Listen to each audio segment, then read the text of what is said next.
everybody, welcome to Club Today. We have a really fun schedule lined up for you today. First we'll start with some STEM, then we'll do Boredom Busters, followed up by Career Launch. Alright guys, welcome to STEM. So for today, we're going to be doing what's called paper marbling. And that is essentially you're taking food coloring, and then we're taking just some normal shaving cream, and we're going to be making some like a little pattern effect that we're going to stick to a piece of paper. I would recommend using cardstock just because it's a little bit thicker. But other than that, let's get into it. So again, all you're going to need is shaving cream, scissors, plate. You're going to need little, you can use pretty much whatever. It has a flat edge because you're just going to be scraping off some of the food or some of the shaving cream with it.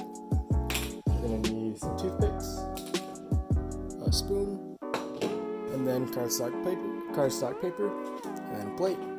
So to start off, let's just get this going. We're going to start off by putting some onto the plate like so. And we're going to get our spoon, and we're going to start spreading.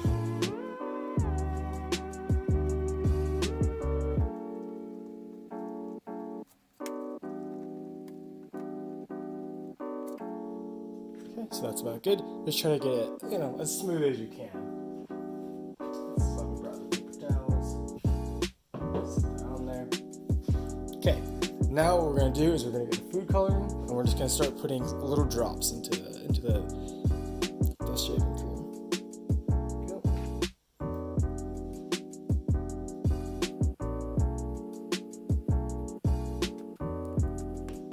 Move on to our next color.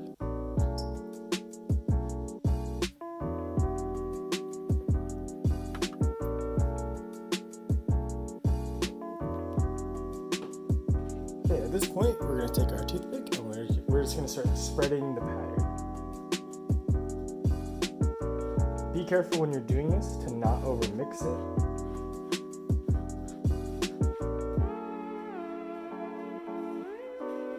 That looks about good. Set that to the side. Now we're going to take our paper, fold it in half. Everybody's going to be making a little card out of this, and then I'm going to fold it in half one more time.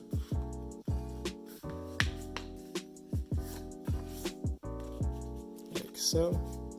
And also we're going to let this sit while we're doing this. It only needs to sit for about a minute. So by the time you're done doing this, you'll be ready to go for that. Take our pair of scissors and we're just going to cut it in half.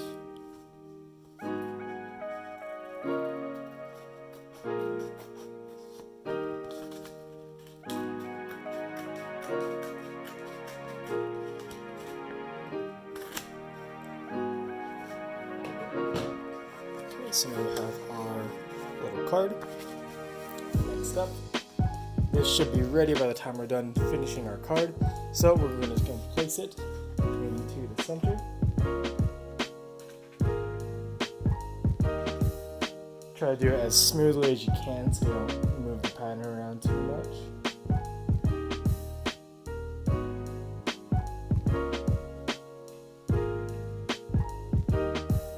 Just make sure all the edges are sticking. Make sure you got the pattern on there.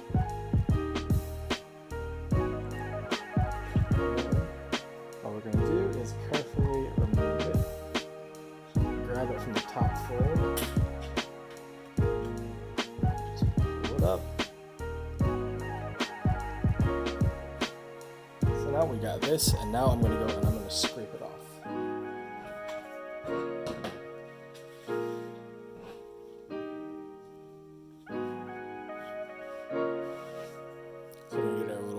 Paper or whatever you have. I'm going to use this popsicle stick. It can be whatever, it just has to have a flat edge like I said before.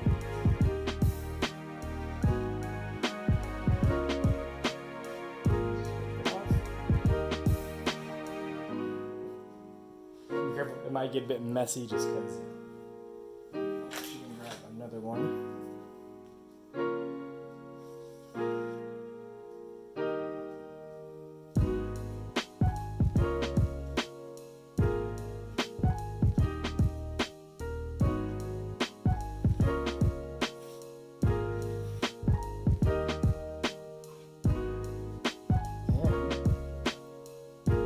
there we go.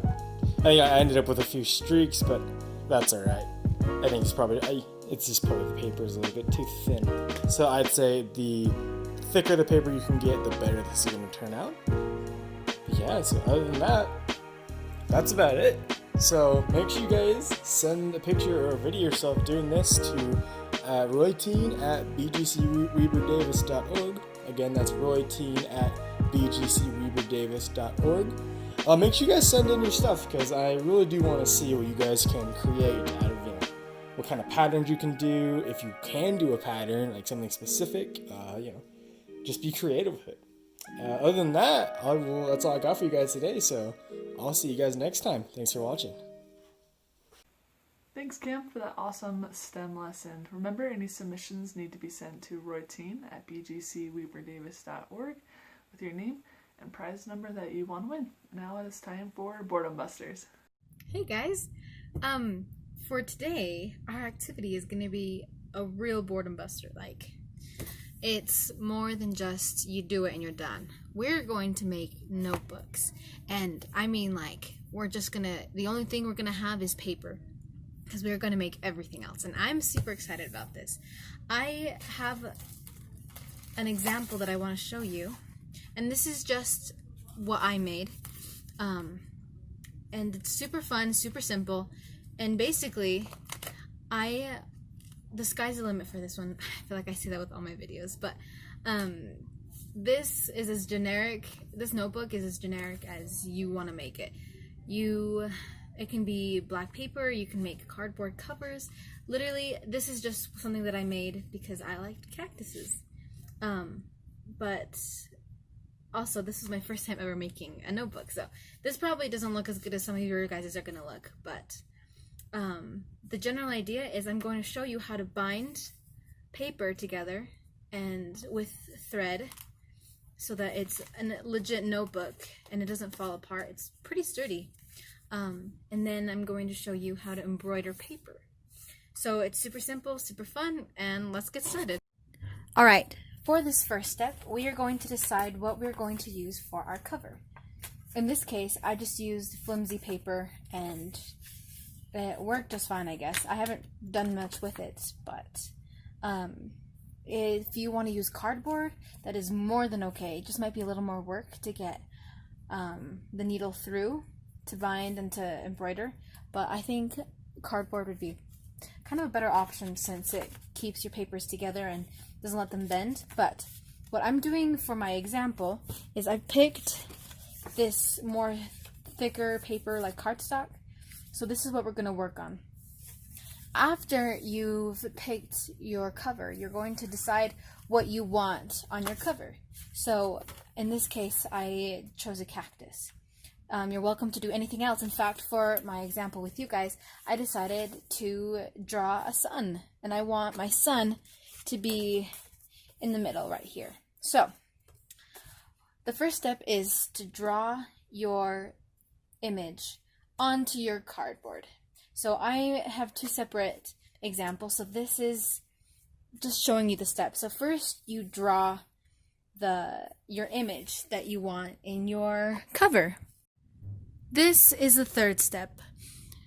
I've taken just a normal pencil, and where the dots were, I've punched a hole through all of them.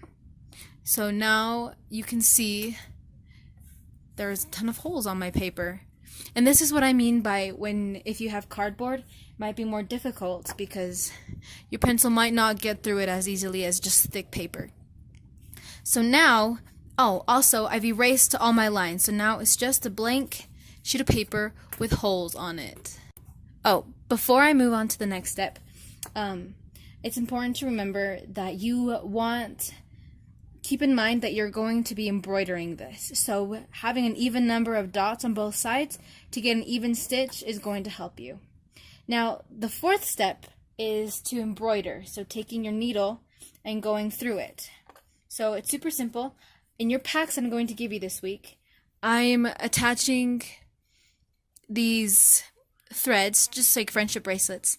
And we are going, and included is a needle, an embroidery needle. So it's not really pointy, if you can see that.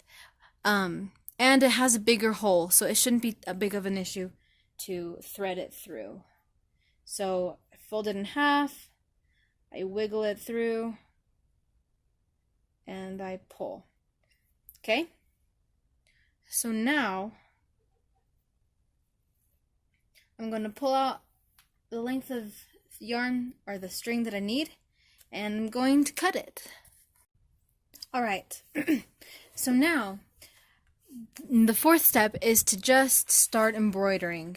So I'm going to poke my hole through. I'm going to start with the circle, and I want to fill in this whole circle, so I'm just going to go crisscross over my sun. And I don't want to tell you this is how you have to make your stitches, because maybe you just want to make a line instead of filling in your whole image. And I want to show you how to do that on here, but I don't have sufficient time. So if you want to get really into this, look up embroidery stitches, and there's going to be 1,010 different ways you can make it. But as you can see, it's already getting filled in. Alright, so this is what it looks like when I'm done. And the back, yeah, it's a little messy, but no one sees the back. How you finish it off is I take, here, I've tied it, but let me untie it to show you. So this is the thread that I started with, and this is the thread that I finished. And so I just took both of these strings and I tied them together. So now they'll stay there forever.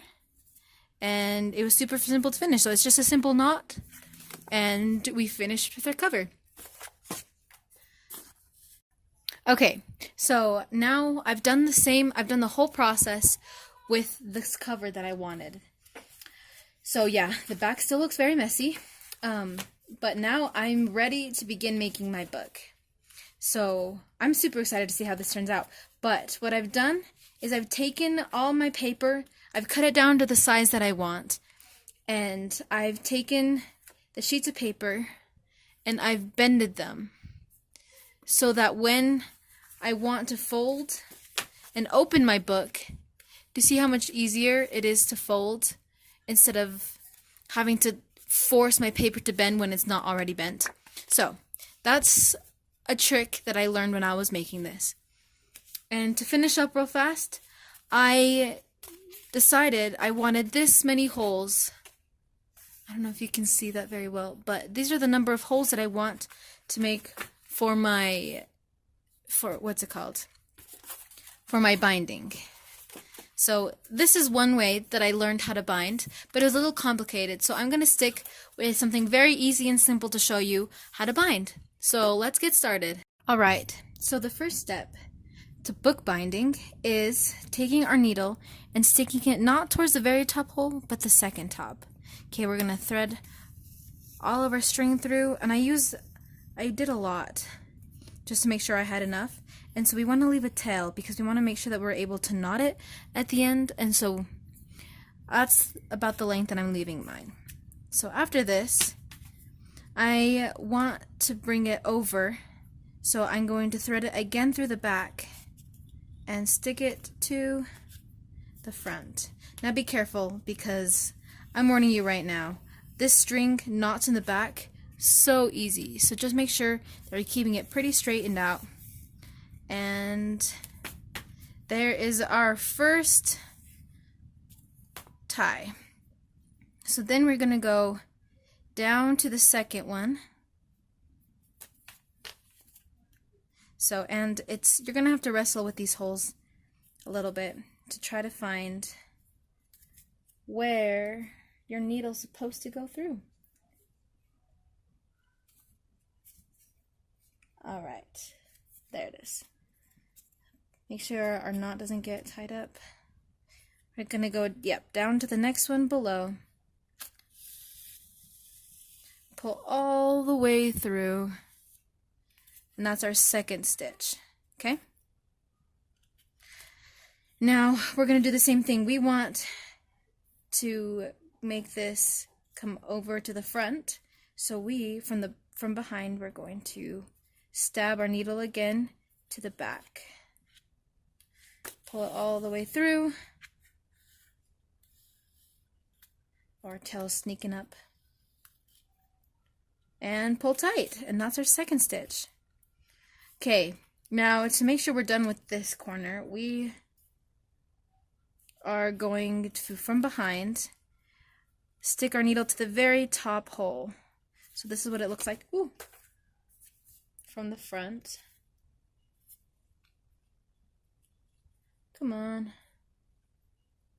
There it is. We're gonna pull.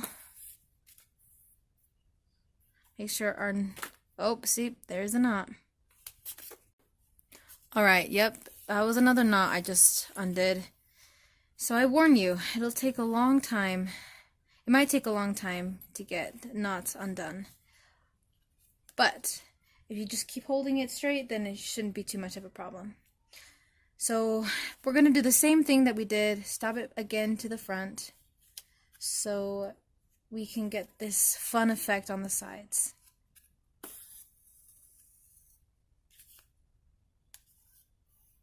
There it is. Now, we are going to do we're going to repeat the same effect on the top. So we're going to put it over, oh, our tail is getting everywhere, and stick it through the front hole in the back. So these holes are going to get a lot of thread through them. And that's half of the reason why they are so sturdy. These notebooks won't fall apart on you. They'll stick with you for life.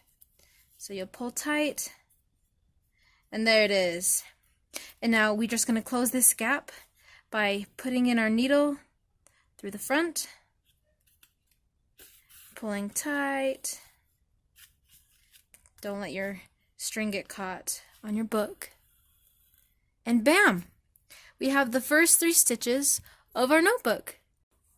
Alright, so now I'm just going to keep going down this whole row with the same stitch. So from behind, I'm going to go down to my next empty hole, pull my thread through, try not to let it knot, and go from behind, stick the needle in the hole, and pull tight. Then we're going to connect it so it creates that nice line to the hole above it. Bam! Next stitch, done. So I'm going to leave you here, and I'll come back when I'm down to the bottom. Alright, so this is how far I've gotten. This is what the back looks like. So hopefully yours looks at least a little similar to this, and if not, you know, creative liberty. So, just to finish this off, I'm going to cross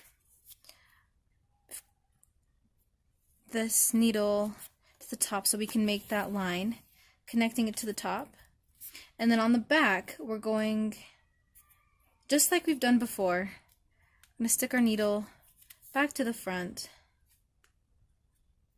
I've had to wrestle my needle a couple times to get it through the hole, but you pull it through. We are going to come back up, connecting it to the hole in front. So the reason I'm showing this is just to show you guys that it's literally the same thing we've been doing before.